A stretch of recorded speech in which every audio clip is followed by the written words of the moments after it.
Thank you for signing on to the Boosting Food Security and Sustainability with AI. On behalf of Grow Further, I'm delighted to welcome you all to this virtual discussion on the transformative potential of AI technologies, especially for smallholder farmers in developing countries.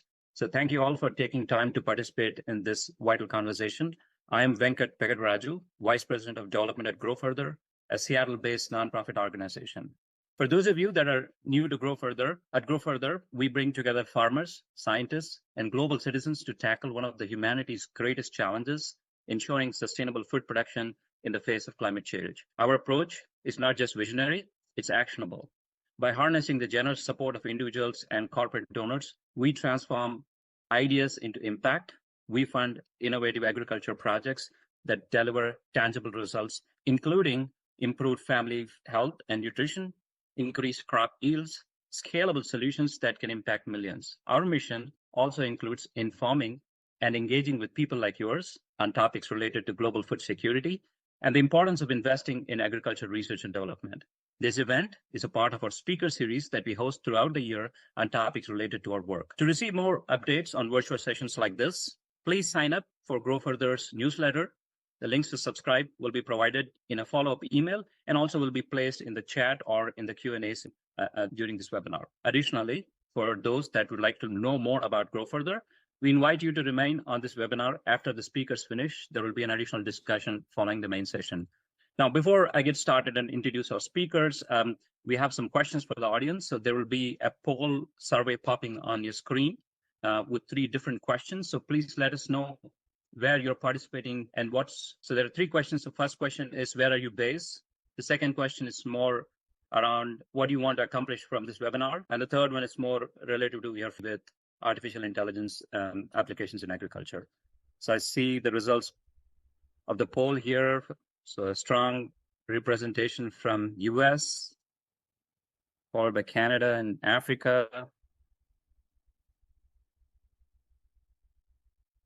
So for the second question, a lot of people want to know more about the benefits of AI in smallholder farmers. That's perfect, because that's exactly the whole goal of this webinar, to inform and educate people about AI. And then the third response is quite a bit diverse, I think, which is fantastic. It's going to be a very interesting conversation today. So thank you. I think we're actually getting participants from throughout the world. Oh, excellent. Oh, yeah. Now we see Asia, Europe. Wow. So, yeah, thank you all. I think that was pretty helpful and insightful, because this really helps us tailor our discussion around those requests that you have made. So we can actually end the poll. I think we have. I'll keep it open a few more seconds. Okay. Well, while that is happening in the background, let me introduce our 2 distinguished panelists or speakers today who bring extensive expertise in international agriculture development, and specifically our topic today, which is AI for agriculture. So first of all, Rikin Gandhi. Welcome, Rikin, to our show.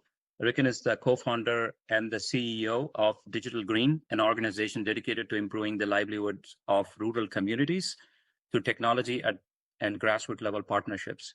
Rikin has a background in computer science and aerospace engineering from Carnegie Mellon University and MIT. He began his career at Oracle, contributing to patented linguistic search algorithms. Later, at Microsoft Research India's Technology for Emerging Markets team, he focused on enhancing agriculture development globally. He co-authored significant works on agri-food innovation systems, including socio-technical innovation bundles for agri-food systems, transformation in nature sustainability. So very impressive, Rikin, and thank you for joining us today, and looking forward to our conversation. Secondly, our own Dr. Peter Kelly is the founder and CEO of Grow Further, a nonprofit that empowers farmers, scientists, and individuals worldwide to create a food secure future. Grow Further funds agriculture innovation projects in developing countries using the collective power of individuals and organizations to create meaningful change. Just as March of Dimes and Rotary International did when they supported the development of polio vaccine in 50s.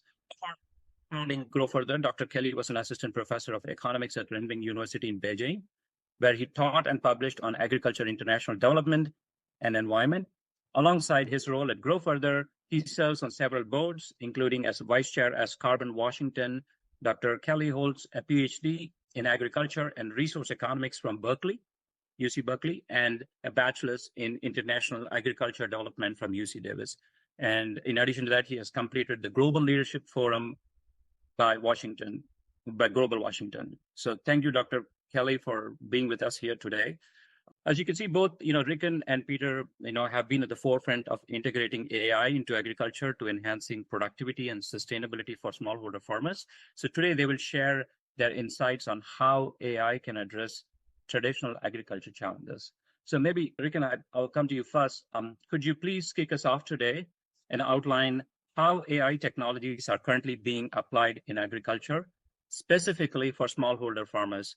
In addition, you have been a pioneer in applying AI to agriculture extension systems in your work at Digital Green. Can you please explain how AI is enhancing the efficiency and the effectiveness of these systems? Thank you, Venkat. Great to be here with Peter as well, and to connect with all of you today.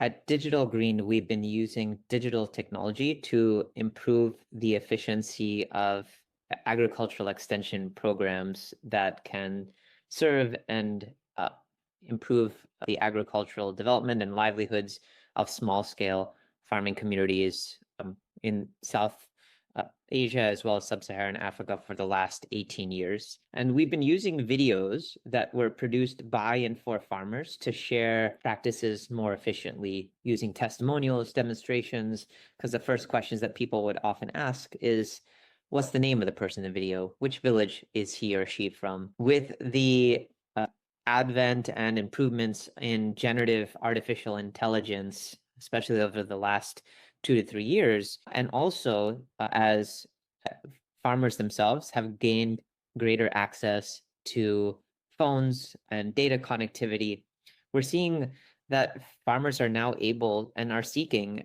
information to be able to triage the various types of issues that they see on their farms, especially as they face the various changes that are taking place in our climate. And what we've been doing is placing these videos, these local language videos by and for farmers, into a knowledge base, along with other types of data sets from decision support models coming out of international and domestic research centers to dynamic weather and market data, so that in local language voice, text, and images, these farmers, as well as the extension agents that serve them, can be able to, on the spot, be able to diagnose or provide recommendations, and it not just be a one-way flow of information.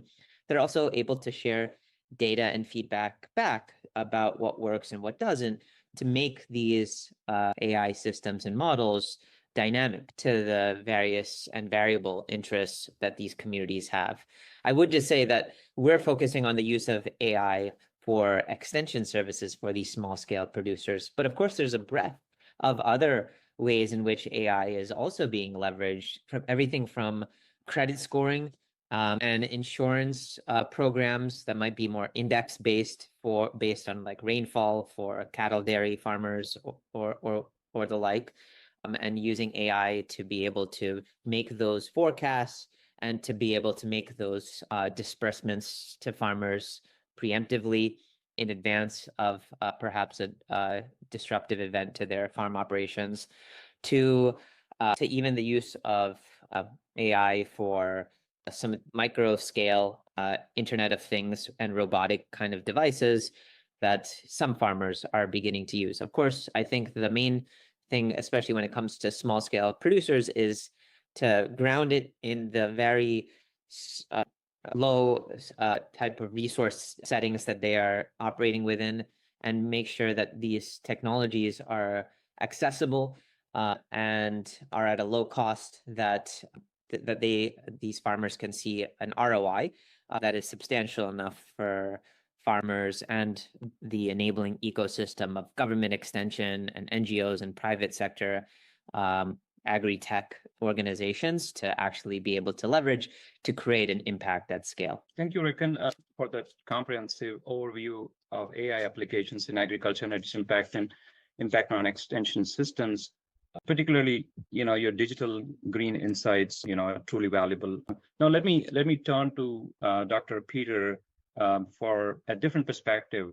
Peter, from Grow Further's point of view, how do you envision AI contributing to to overcoming the challenges faced by smallholder farmers? Well, I would echo much of what Rikin said. Thank you for your insightful comments there, Rikin. The AI has potential to serve farmers at all different stages of the value chain, from the production of seeds through the farming operation through post harvest, and really contribute to all different disciplines, from agronomy to veterinary medicine, basically, including animal science, crop breeding, all different disciplines, and also different stages of the knowledge value chain, as well as the product value chain.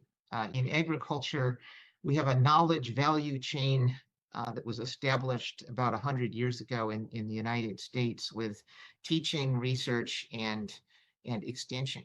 And AI can contribute in all of those different areas as well. And one of the interesting things about AI in agriculture for smallholder farmers is that many of the applications do not require the farmer to actually adopt a new technology or a new way of doing things. In many cases, the adoption of technologies on farms, particularly smallholder farms, is slower than might be the case in other sectors.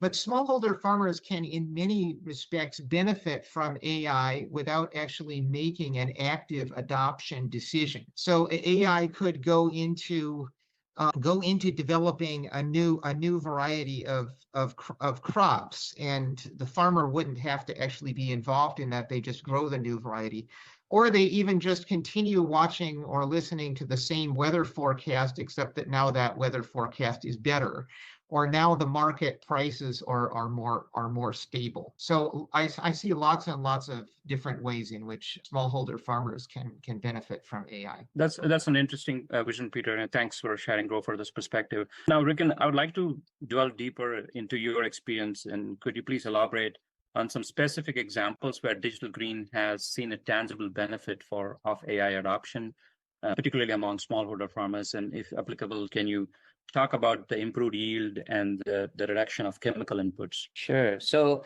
as I mentioned, our work at Digital Green began with using videos by and for farmers to improve the efficiency and impact of existing extension programs. And we've been doing that in places like India, Ethiopia, Kenya, Nigeria, in partnership with ministries of agriculture that have various extension programs that they run in the form of demonstration plot, farmer field school type of mechanisms. What we found with the videos has been that we've been able to reduce the cost of the conventional extension programs from $35 to get one farmer to adopt one new practice that is climate resilient, down to about $3.50. And that's been validated through randomized controlled trials conducted by the International Food Policy Research Institute and the Poverty Action Lab of MIT. What we're finding with the use of AI and taking these same videos that are produced by and for farmers together with other types of data sets like decision support models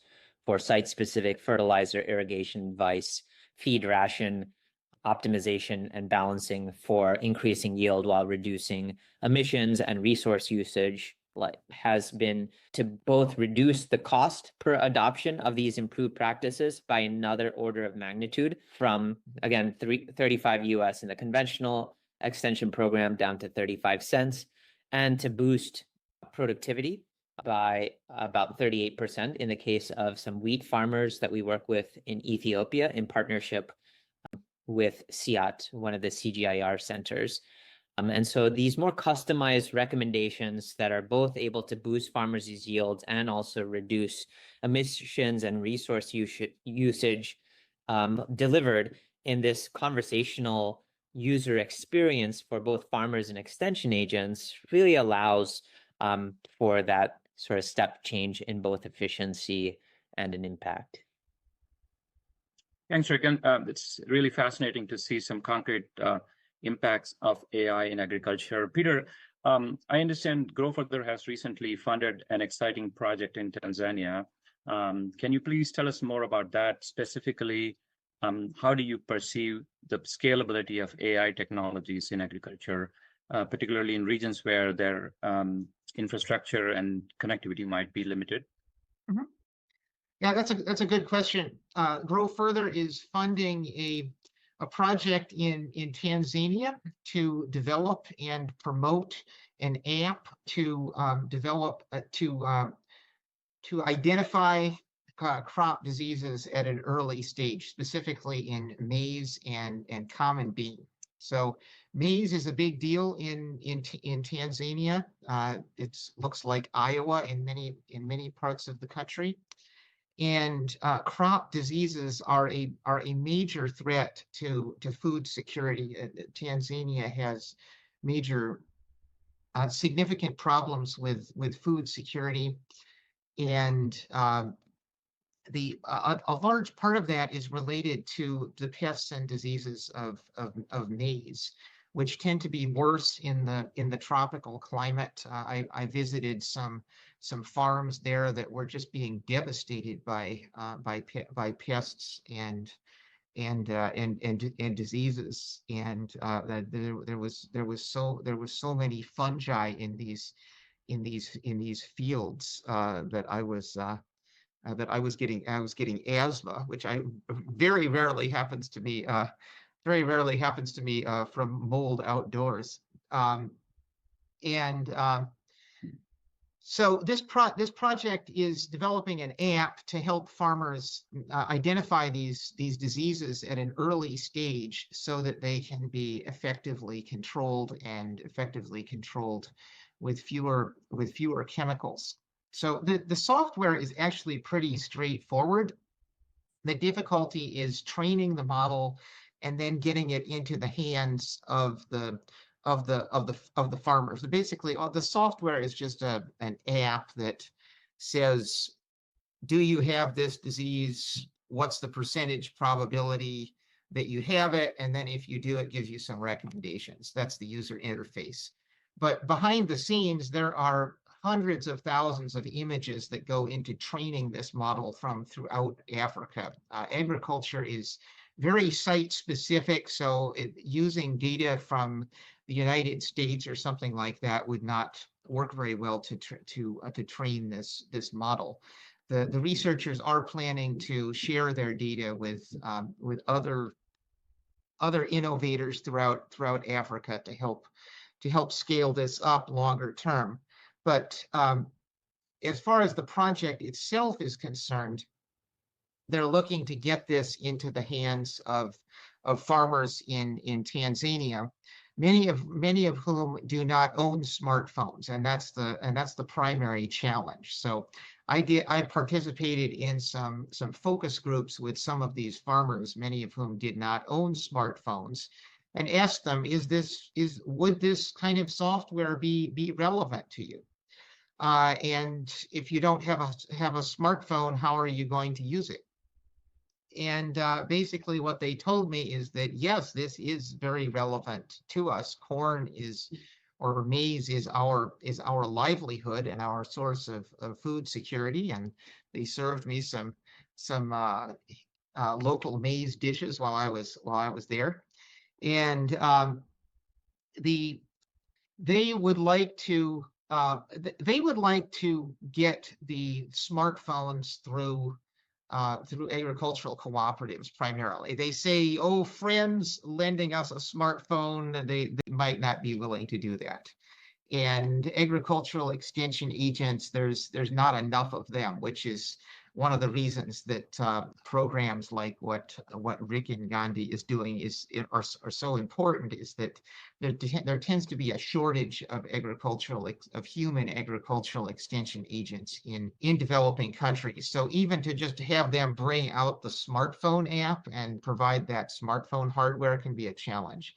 But in this project, it looks like the smartphones are primarily going to be provided through agricultural cooperatives. And in this particular context, it's mostly about the hardware. There's actually adequate network connectivity, and the app can actually be used in the field without connectivity.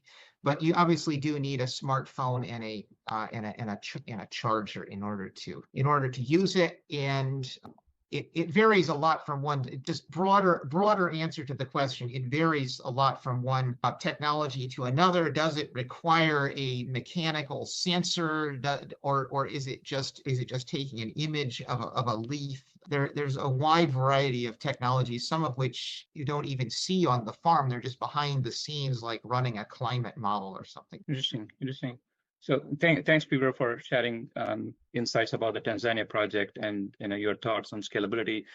This brings us to a very important point about the future of AI in agriculture.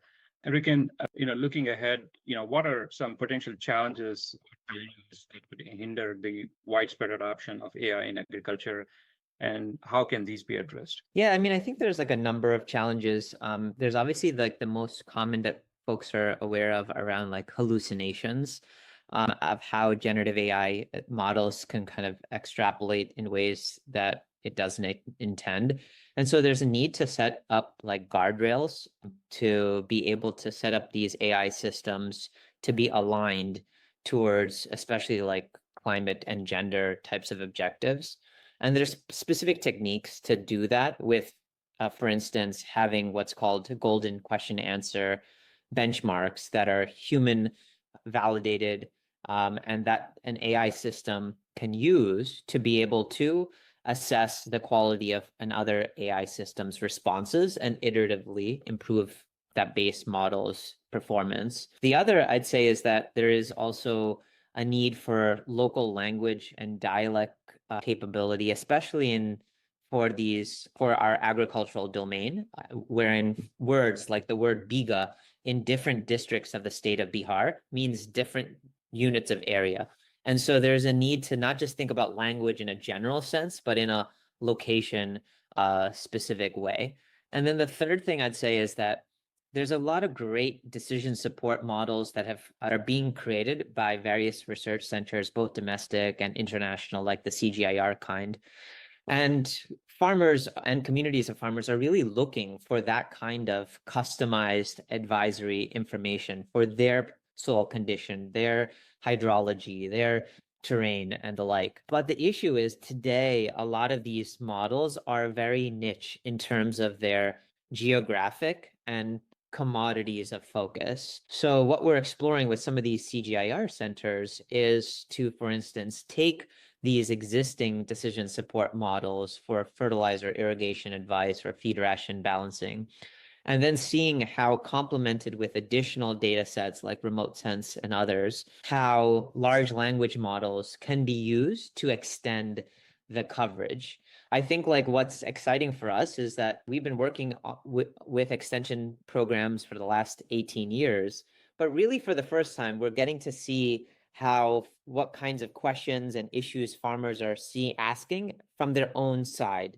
And it's quite diverse, right? As you would imagine, across the geographies that we work in. And what we're also finding is about 30% of the queries go unanswered because there isn't this locally relevant information. We have a library of 10,000 videos produced by and for farmers, but at a village level, that becomes pretty sparse across the wide section of farming systems and issues that farmers in even just one village are trying to resolve.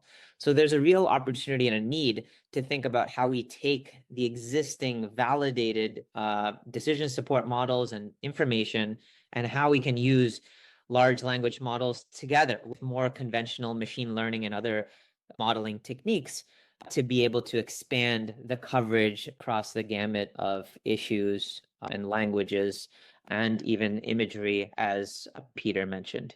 I think those are certainly significant challenges to consider, Rikin, and thanks for outlining them.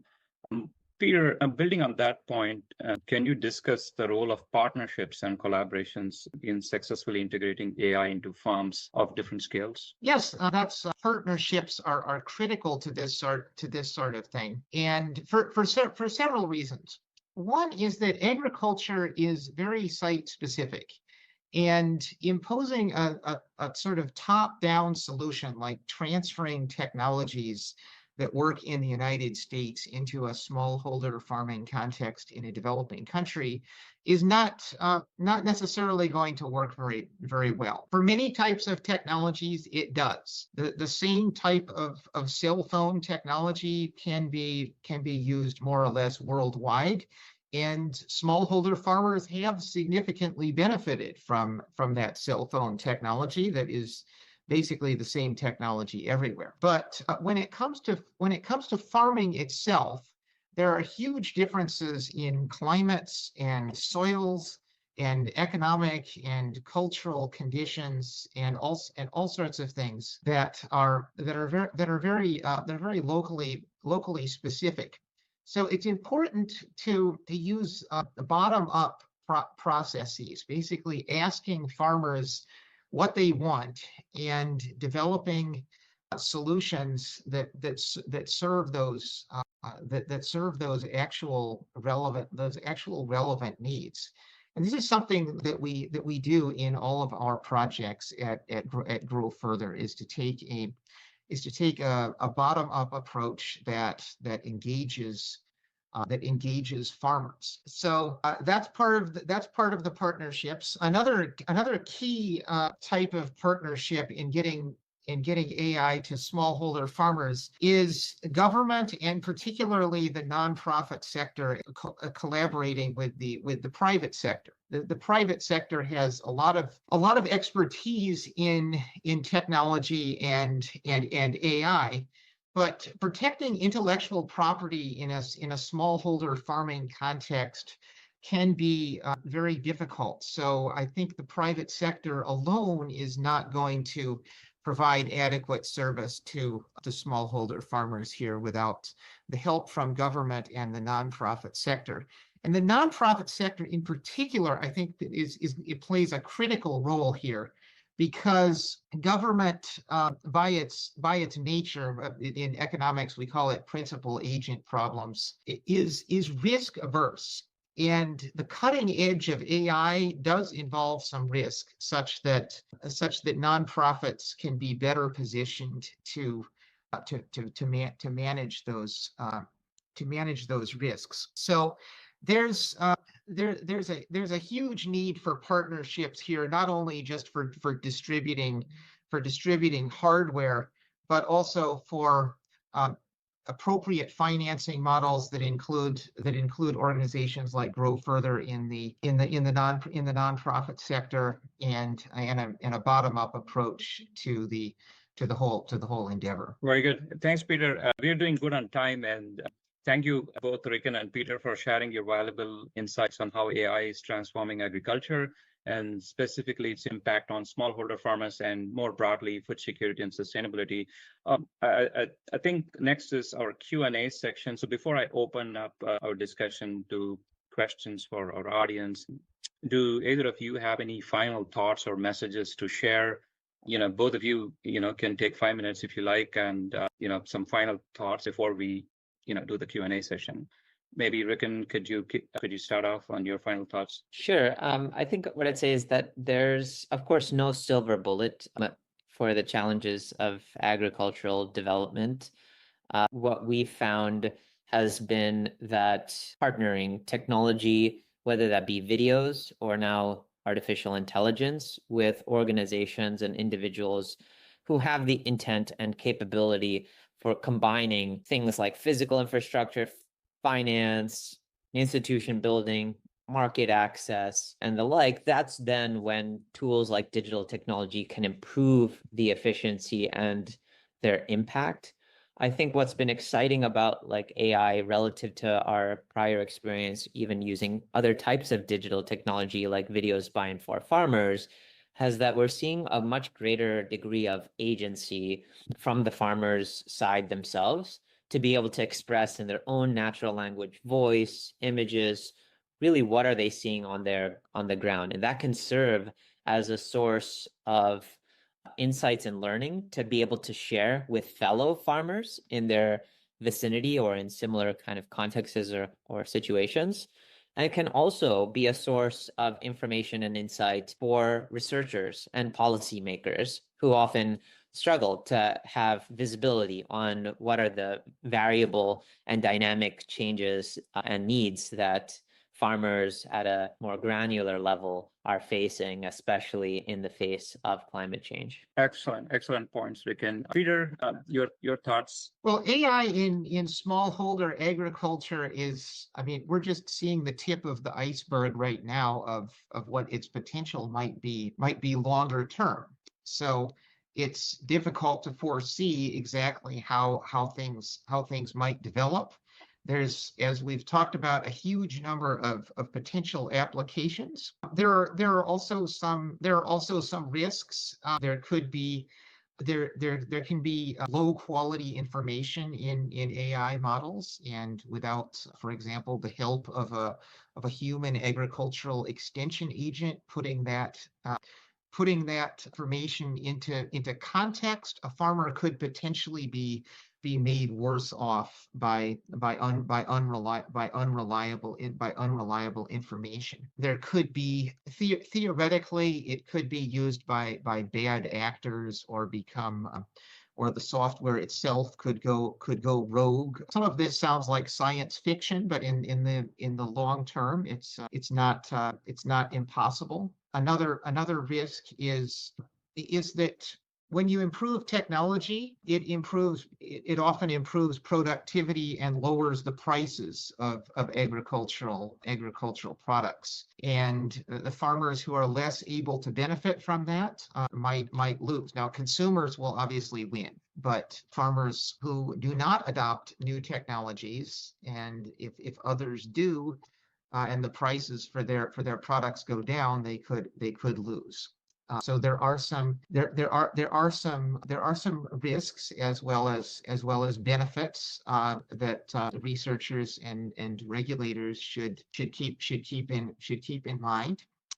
But I think on balance, there is a huge potential here to even level the playing field between smallholder farmers and larger growers through technology that can be scaled at a low cost and used by smallholders as well as larger operations. Excellent. So thank you, Peter, for articulating the risk versus reward on this.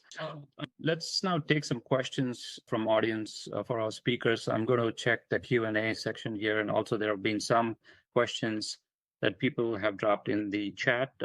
So there's this question: how does your AI assist smallholder farmers to address crop symptoms, unusual all stages of crop maturing to harvest, agronomic diseases, insects, drought, low fertilizer, etc.? Maybe that is a question for you, Peter. I think they're referring to AI assisting software. Okay, so the particular project that we're funding right now is specific to pests and diseases of maize and common beans. So it actually doesn't really cover all stages of crop growth. It might in the future be incorporated into a larger app that incorporates all stages of crop growth. At the moment, this is just basically a disease identification app, along with some recommendations on how to control those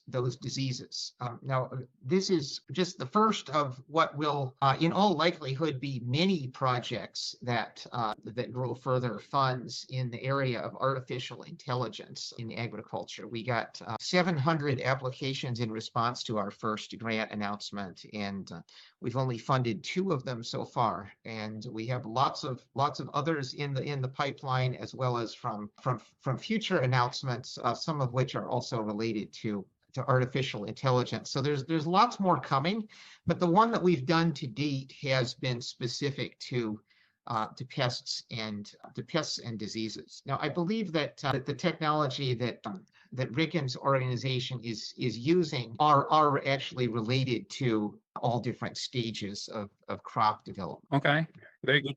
Thanks, Peter. The next questions, I think it's from the same person. Could farmers adopt the technology easily? And do you think that it's applicable for African farmers? For a question for me? Yeah. It's feel free to chime in, Rikin, as well. But so this is a question about farmer adoption, how easy or how hard it is, and particularly for smallholder farmers in Africa. Who wants to take that question? Yeah, I can jump in. Yeah, I think I was just going to say that, yeah, I think that we have this already deployed in Africa. So in Nigeria, Kenya, and in Ethiopia, in places that have some of the lowest teledensity and highest sort of cost of data in the world, like Ethiopia. And what's interesting is that the extension agents often do have smartphones. The farmers may not, but I think that, I think we should think about models that are more hybrid, such that extension agents are able to use some of these kind of tools and farmers are still supported in person, since ultimately there's still going to need to be an access, not just to digital information, but physical inputs, physical offtake markets and such. And so that's where the role of these extension agents, as well as other small and medium enterprises that serve as service providers and market access facilitators for farmers, is still super critical. The other thing I'd mention is that this doesn't require a smartphone. So we also do have, for instance, this AI engine hooked up to an interactive voice response system, so that a farmer, even from a basic phone, can call in and just in natural language be able to ask a query. And it's also even being used for call centers that some of our government and NGO partners operate. For instance, the government of Ethiopia's Agricultural Transformation Institute runs a farmer hotline that serves more than 6 million farmers in Ethiopia. And so that hotline, with the live call center agents who answer the calls on behalf of farmers and extension agents who call in, are able to use the AI bot to also help to triage the questions that they receive without having to kind of go through the traditional means of trying to search through manuals or on the web to be able to serve a response to that person's query. So yeah, I think more hybrid and be a little bit more context specific, since different countries have different types of infrastructure and accessibility and costs. Very good. Peter, do you have anything more to add to it, or any additional thoughts? If not, we can go to the next question. I think maybe this is for you, Rikin. Can there be regional specific videos? Yes. Yeah, I see the question. Yeah. So all of the videos that are produced are not produced by us. We train sort of this network of extension agents and these farming communities themselves to produce these videos in a hub and spoke way. So the hubs being various district or county types of local geographies, because we really want to feature local individuals, demonstrations, and testimonials that fellow farmers can relate with. As I mentioned, the first question that people ask when they watch the videos is not about the economics of about a particular practice, but rather, what's the name of the person in the video? Which village is he or she from? And that same is true in these AI systems, which is nobody wants to talk to a robot. Nobody's going to trust just a blanket kind of recommendation that comes from a smartphone app or whatever. They really want to relate with somebody like themselves. And so that's why it's so critical that we embed the videos into the AI application, so that you still get to watch a video or a snippet of a video from a peer that relates and is similar to yourself, because people look not just at the practice, but they're looking at what the person is wearing, whether they have a watch, what kind of farm equipment are they using. And if they feel that this person has a plastic bucket and I don't have a plastic bucket, or I can't afford one, then they'll feel that this might be good for that richer farmer who can, but it might not be for me. So it's really important to kind of bridge that chasm between what people can see as familiar to themselves. Very good, very good. Next one is an interesting one. Do you find a difference of perception and acceptance of AI? What are your strategies of getting early adopters? So what we're finding is that for sure, like the extension agents who are often like younger and are more connected are often like the first users of sort of the AI systems, but they can be useful to also use this AI system on behalf of fellow peers or other groups that they might facilitate. Many of the extension programs that we work with follow a lead farmer or a model farmer setup where there's one person who is, perhaps even being compensated by the government to receive an honorarium to train in various self-help group of women or other types of settings, fellow farmers. And so those are the people who end up being the first users of the AI system. And then as they use it, and then as other farmers also see them using it, then they come to say that, well, maybe I don't need to always rely on having to go through this person. Maybe I have my own device, or I can just call into this phone number that I can interact and get the ability to triage the issues that I am facing directly. Yeah, I'd just add that in the case of the grant that we're making in Tanzania, the Nelson, it's at the Nelson Mandela African Institution of Science and Technology in collaboration with the Tanzania Agricultural Research Institute. In that case, the early adopters are just farmers who live near those institutes. So in order to have the closest communication with the farmers, the researchers are working first with those farmers who are relatively nearby, but they're not shying away from working with lower income farmers and women farmers and things like that. They're just starting locally and then expanding nationally in that particular context. Thanks, Peter. Next one is an interesting one. We talked about collaboration and partnership, and I think there is a question from audience. Is it possible for Digital Green to work with Grow Further funded projects in extending technologies to farmers using AI in new future? For sure. I mean, we're open to it. All of our technology, I should mention, is open source. And also so that organizations don't have to reinvent the wheel. There are, of course, existing kind of off-the-shelf AI systems that one can kind of create your own bot with, including those from, like, for instance, from OpenAI. But those haven't been tuned for our agricultural domain. They don't have our agricultural vocabulary.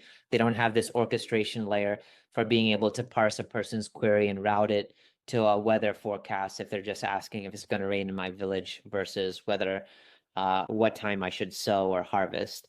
And they don't have some of this evaluation techniques and hallucination reduction sort of approaches. So people can just build from like those that existing software that we published.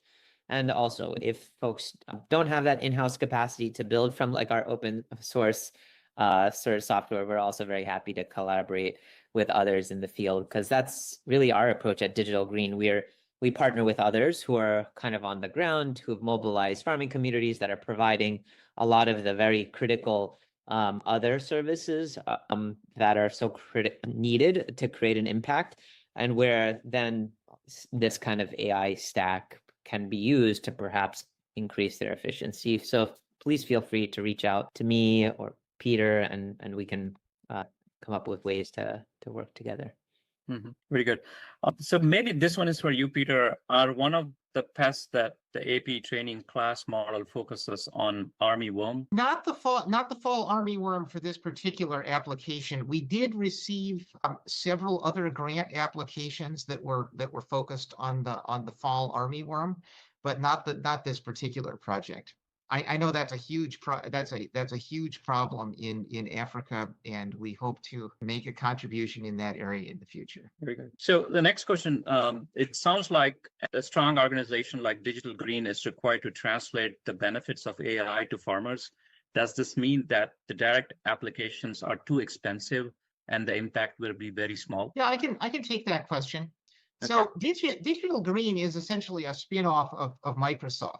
So it brings the resources of Microsoft to bear on the challenges faced by smallholder farmers, which is great. Microsoft and other major companies are creating great progress in the area of AI.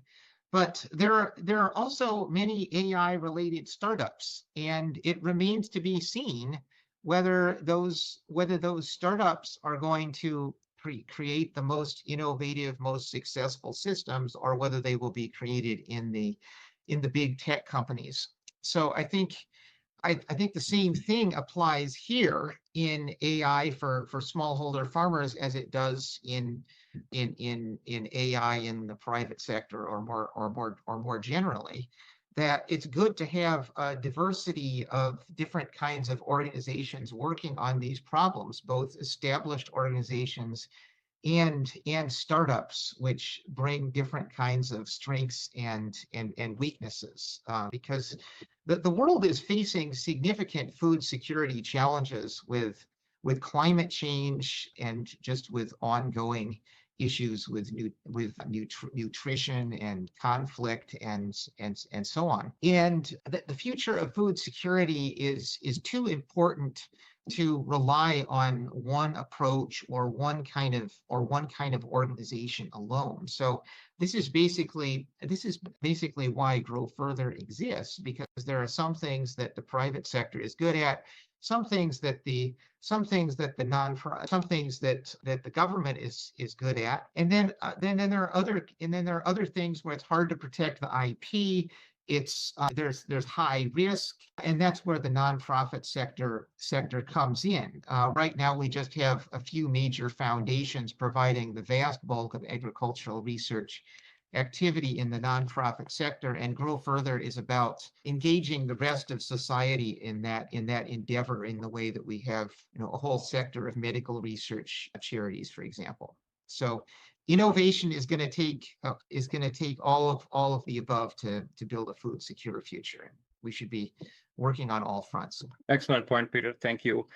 So, Rikin, do you have anything more to add, or should? Yeah, I think the only thing I'd say is just a couple of clarifications. So we're not associated with Microsoft anymore, and so we're an independent, not-for-profit organization. And the second thing I think is that our space in agriculture is, of course, I think, like, relatively under-resourced relative to other sectors. And I think that there's a real opportunity for us all in the space to kind of collaborate more, especially when it comes to like building out this AI stack.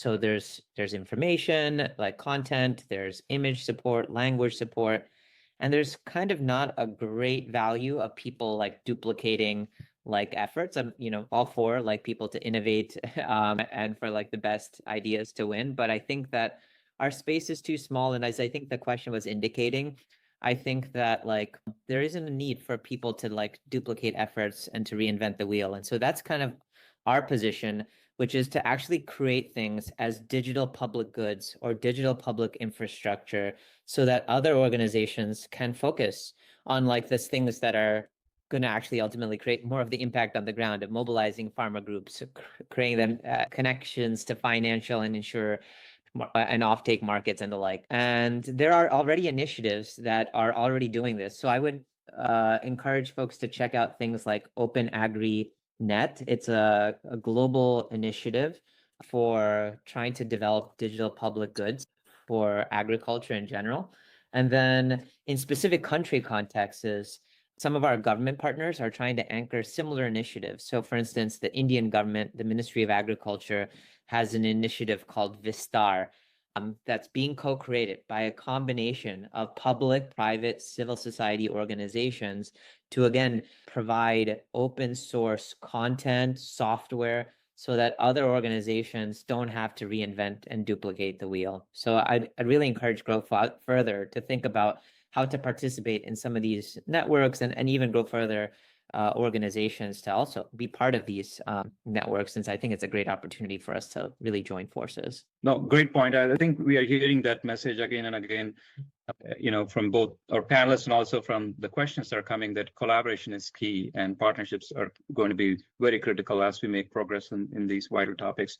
So the next question is, what type of projects does Grow Further feel there is a greater need for? For example, soil health focus or crop diversity, etc. Well, we do have an interest in both soil health and crop diversity through our role as one of the Vision for Adapted Crops and Soils Champions program with the State Department. So the State Department has recognized us as one of the inaugural champions in that program, which seeks to elevate indigenous crops and sustainable soils management systems in Africa.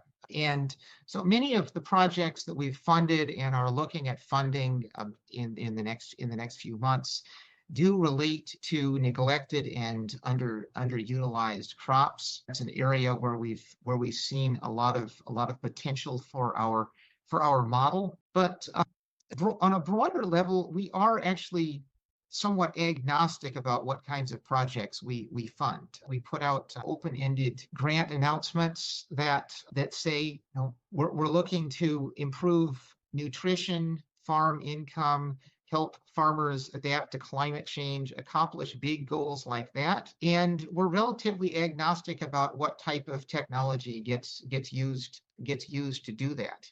And this is different from the approach of many grant-making organizations, which put out very specific requests for proposals or contract announcements, and that may be overlooking ideas like Bambara groundnut, for example. We're funding a project that is developing the first ever commercial variety of Bambara groundnut in Ghana, and this is an area that had been overlooked for decades and decades because it didn't happen to fall within the agendas of other organizations. And it does make the job more difficult for peer reviewers. There's no question about that. When you're comparing apples and oranges, it does make the job more difficult. But it also allows us to identify projects that have been overlooked by other organizations and have enormous potential. So that's the main thing that we look for in proposals, is whether they have potential to be adopted at scale, and that often involves partnerships, not necessarily a partnership with Grow Further, but typically a partnership between the grantee organization and other organizations or government agencies or companies. Very good. I think we're at the top of the hour here. Maybe there's time for a few more questions. So this is for both of you, Grow Further and Digital Green. When are you extending your services in Zambia? We have a handful of proposals from Zambia, and as well as some peer reviewers. So basically all we're doing in Zambia at the moment is engaging a couple of peer reviewers. We would like to expand into other African countries, including Zambia, and we have gotten some good proposals from there. Okay, very good. The last question, I think, is does Grow Further fund projects in certain geographies? And are there some countries that are off limits?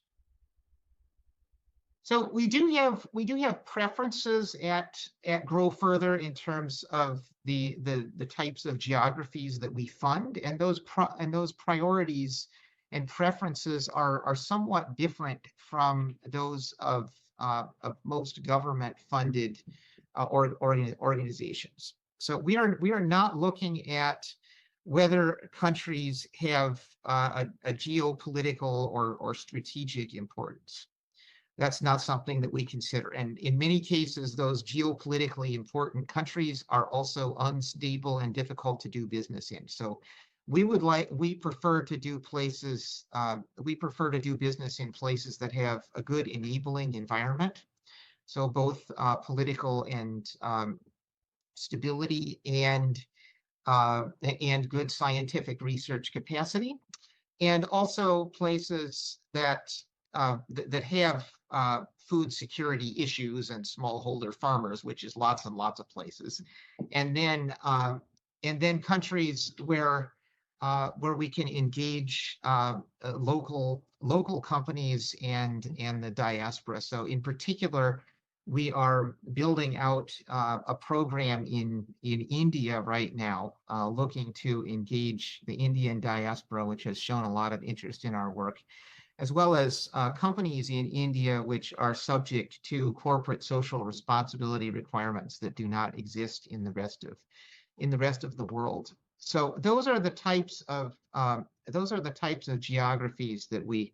prioritize at Grow Further, and the details are spelled out in the specific grant announcements. Excellent. Thank you, Peter. Thank you, Rikin, for your time and expertise today. And also, thanks to our audience for bringing up some high quality questions here. Very engaging. And I also want to thank both of your organizations, Digital Green and Grow Further, for your work to improve the lives of smallholder farmers. So as we mentioned at the start today, this event is hosted by Grow Further. And if you are interested in learning more about our work and how you can get involved, we have many opportunities available. Each person's contribution matters, whether it's donating or sharing your time and expertise. Together, we can curtail global hunger and paint a better picture for future. So please stay on the call and find out more about Grow Further and how you can contribute. So that essentially concludes our session today. So if you want to learn more about Grow Further, please, stay back, and there'll be a small briefing session after this. So thank you, Peter. Thank you, Rikin. Yeah, great to connect with you all. All right.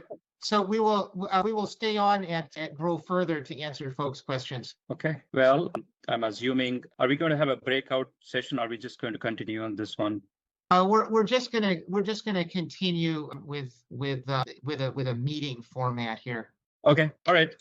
So, well, as we wrap, I'd like to take a moment to tell you more about Grow Further and how you can be a part of an exciting organization like ours. We are a nonprofit based in Seattle with a very unique mission. We fund agriculture research projects in developing countries, focusing on helping smallholder farmers adapt to climate change and improve income and nutrition. What makes us special is that we offer grants of sizable amounts for each year for a period of 3 years. But here's the cool part of Grow Further. We are looking for ideas that can help thousands and even millions of. And then we are all about making big impact. We measure our impact based on how many lives have we transformed. How have we improve the socioeconomic status of smallholder farmers and restoring biodiversity and fighting climate change. Now, you might have heard about medical research charities, right? We are doing something similar like that for agriculture. In fact, we are the world's first public-facing agriculture research charity, which is pretty exciting, huh? So let me give you a quick taste of what we are up to. You heard a little bit about that today when speaker, our Peter Kelly spoke about Tanzania project, but we're also having some exciting projects going on in Ghana, working on the new first, commercial variety of Bambara groundnut. The Tanzania project that Peter spoke about, which is using artificial intelligence to help farmers identify spot plant diseases early on. And we're also continuing to announce new projects in Africa. Plus, we are going to be expanding India, which is a big deal for us. And you heard that from Peter as well. So now I know that you're probably wondering how you can get involved. Well, let me tell you that if you are an agriculture scientist, we would love to see your grant proposals. It's very simple. Just head to our website, growfurther.org, and learn more about our past and our current projects. For everyone else, I would request you to sign up for our newsletter on the website. It's the best way to stay connected and learn more about the activities that we are pursuing at Grow Further. And if you are an individual that's really passionate about food security, or maybe you dreamt to be a scientist but took a different path in your career, I would love to have you as a donor. And yet, if you are an individual representing an organization, we are looking to partner with you to help us our projects to take to the next level. So, there are corporate social responsibility programs that different companies pursue. And we would like to partner with you to see how we can get engaged and advance the mission of food security and climate change. Our big we want to create a whole world of agriculture research charities, just like there are medical research charities today. We are building a food secure future, and we would love you to be a part of it. So with that, remember, it all starts with going and visiting our website. So I would encourage you to go and visit our website, growfurther.org. Check us out, and let's make a difference together. And thank you all for listening, and we hope to work with you soon to change the face of. So I'm going to pause there and see if you have any questions for us, for our team, and feel free to unmute yourself and and ask any questions. I'll post them in the chat. Joy, I think you can raise your hand. Yeah, can you hear me? Yes. Click on the button Okay, allow great. to talk. I was So just there is a so I've question. just Joy, answered I think we last have a anonymous question from you. question Yeah, about can you hear me? ArcPro. Are you Yes. guys Yes. utilizing Okay, great. ArcPro I at was all just for I've like just said that mapping last analysis anonymous of your question projects and about stuff? ArcPro, are Not you at the guys moment. utilizing ArcPro We only at have all two for projects like at the mapping moment. So analysis of your projects and stuff? develop a larger project portfolio, then we'll probably use more sophisticated software to manage project portfolio. We launched our first two projects in November of last year, and we have two more projects we launched we're planning to announce within the next few weeks, and then more coming in India next year. So it's a small but rapidly project and then more coming portfolio. It's amazing India work you guys are next doing. year. Thank you, Joy. It's We have small but another- we have another question from Smuck. It's Yes, amazing what you question. guys Can are you hear doing. me? Thank you, Joy. Yes.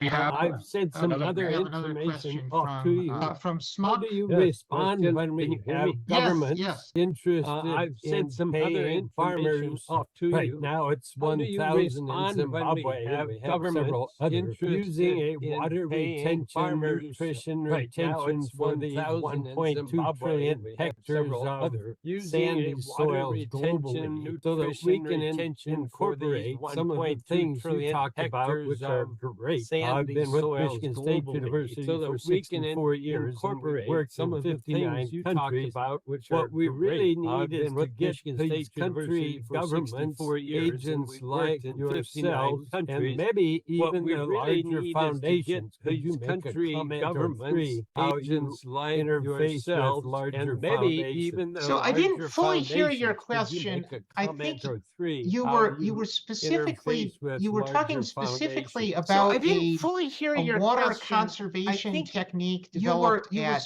Michigan State University, and then you had a more general question about partnering with foundations. Is that correct? Yes, And then we you had a developed more a general three-year question project with Kenya about and partnering Zimbabwe, with and these were foundations. very Is that correct? successful, Yes, increasing we yields developed 5 to three-year 7-fold, projects with even Kenya without and Zimbabwe, irrigation. and So these there's were a very good successful, opportunity to have increasing a yields 5 global to 7 effort to fold, work even with without larger irrigation. foundations. So And there's I'm a very wondering good if Growth opportunity Further to have a participates with global those or just effort has a to work with component, larger because what you said foundations. today is And I'm very wondering if Growth important Further for participates adopting with AI those or just has a agriculture. component. Well, we do Because have a what you number said of today is very projects, both current and important in the for pipeline, that are adopting related to AI dry agriculture. land Well, agriculture. we do have a In number fact, we're of probably projects, working both more current closely and in the pipeline, that are related than with any that of are the related other to dry any of land the other CG agriculture. centers. In fact, we're probably We did working not more receive closely any with proposals in the first round